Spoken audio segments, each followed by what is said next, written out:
Pernahkah ibu dan bapak mendengar kata student agency?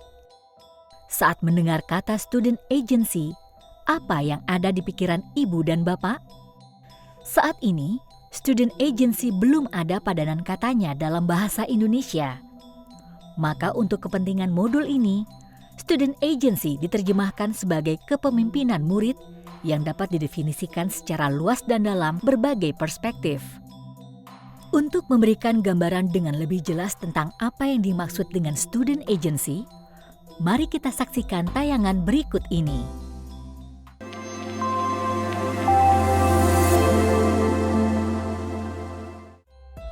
Murid sejatinya adalah seorang penjelajah, penyelidik, pengamat, dan juga penanya.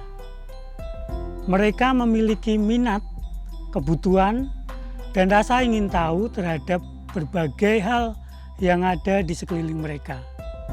Mereka belajar dengan membangun atau mengkonstruksi pemahaman mereka sendiri melalui interaksi dengan orang lain di sekitar mereka dan juga dunia di sekeliling mereka. Mereka tidak hanya cuma dapat menerima instruksi atau perintah dari guru. Sebaliknya, mereka sebenarnya memiliki kapasitas untuk belajar dan berdaya, untuk dapat berada di kursi kemudi proses pembelajaran mereka sendiri. Nah, saat murid merasa berdaya, murid merasa mampu mengambil kontrol terhadap proses belajarnya sendiri.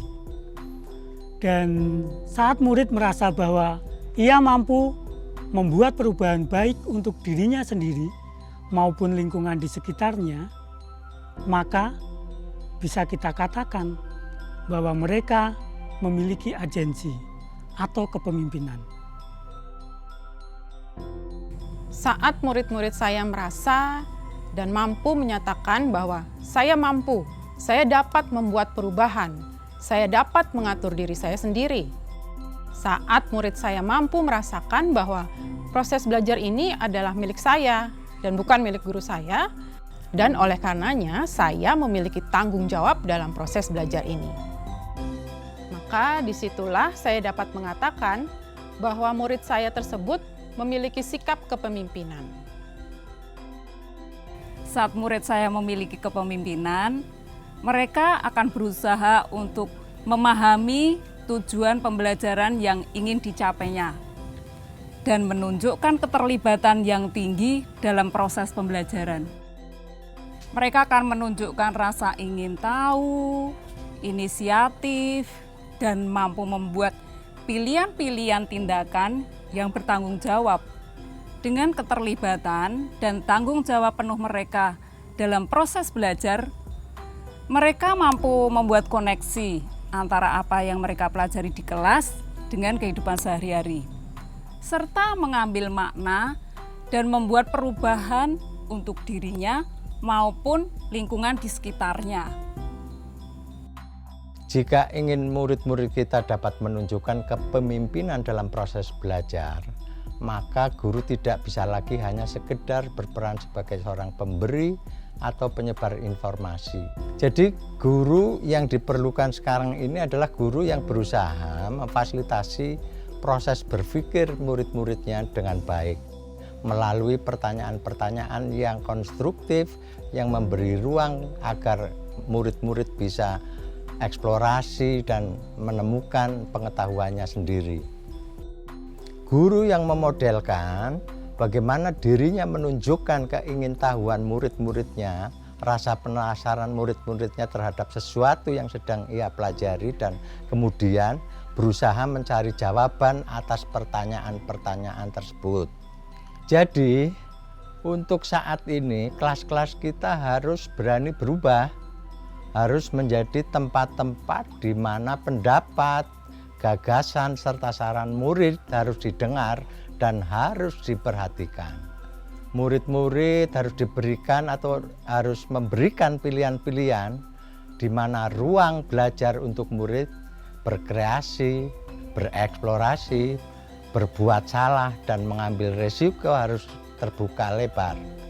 di mana usaha-usaha sangat dihargai, di mana murid dan guru menjadi mitra yang saling belajar. Nah, menurut saya, mendorong dan mempromosikan student agency atau kepemimpinan murid berarti kita harus menumbuhkan lingkungan belajar yang bukan hanya mendorong pencapaian akademik yang tinggi, namun juga mendorong well-being atau kesejahteraan diri murid-murid kita. Kepemimpinan murid bukan sesuatu yang bisa kita ajarkan secara langsung atau berikan kepada murid kita. Kepemimpinan murid adalah sesuatu yang harus kita tumbuhkan dan kita dorong dalam diri murid-murid kita. Kita dapat mendorong tumbuhnya kepemimpinan murid ini dengan memberikan ruang bagi pertama, suara murid. Yang dimaksud dengan suara di sini tentunya bukan sekedar hanya kata-kata yang keluar dari mulut murid ya, namun mengacu pada pendapat, ide, pemikiran, keinginan, nilai, minat, atau ekspresi apapun yang disampaikan murid-murid kita mengenai proses pembelajaran mereka. Yang kedua, pilihan murid.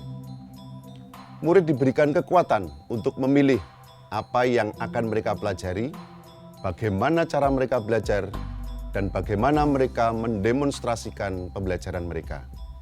Dan yang ketiga, rasa kepemilikan. Murid yang memiliki agensi atau kepemimpinan akan mempunyai rasa kepemilikan yang tinggi dan tentunya akan bertanggung jawab terhadap proses pembelajaran mereka sendiri. Rasa kepemilikan ini akan muncul jika dalam proses pembelajaran murid-murid didorong, diberikan kesempatan untuk membuat atau menentukan pilihan, serta diberi kesempatan untuk mengkontribusikan suara mereka, berkolaborasi, lalu membuat keputusan bersama orang dewasa seputar apa atau bagaimana mereka akan belajar. Melalui pilihan dan rasa kepemilikan ini, suara murid dapat kita wujudkan. Perspektif ini tentunya sangat sejalan dengan ajaran Ki Hajar Dewantoro, di mana berpihak pada murid seyogianya adalah filosofi dan roh dari praktek pendidikan kita. Saat kita bicara tentang suara, pilihan, dan rasa kepemilikan pada murid, bukan berarti memberikan kebebasan sepenuhnya pada mereka. Murid tentu saja tetap perlu mempelajari pengetahuan, konsep, dan keterampilan yang dibutuhkan dan dipersyaratkan kurikulum. Mereka juga masih membutuhkan bimbingan serta dukungan dari guru, fasilitator, atau orang dewasa agar mereka dapat menjalankan kepemimpinan mereka ini dan untuk mewujudkan semua potensi mereka. Oleh karenanya, penting bagi guru, fasilitator, dan orang dewasa lain di sekitar murid untuk bisa jadi mitra belajar yang baik bagi murid-murid kita. Jika kita ingin membangun manusia-manusia Indonesia yang merdeka, pembelajar-pembelajar sepanjang hayat yang memiliki kemampuan dan keinginan yang secara positif mempengaruhi kehidupan mereka dan dunia di sekitar mereka, maka kita perlu berupaya untuk mendorong munculnya student agency atau kepemimpinan murid dalam diri murid-murid kita. Ketika murid mampu menjadi pemimpin dalam pembelajaran mereka sendiri, maka secara alami mereka akan belajar tentang bagaimana belajar. Keterampilan belajar ini adalah sebuah keterampilan yang sangat penting, yang dapat dan akan mereka gunakan sepanjang hidup mereka. Salam dan bahagia, Ibu dan Bapak guru hebat.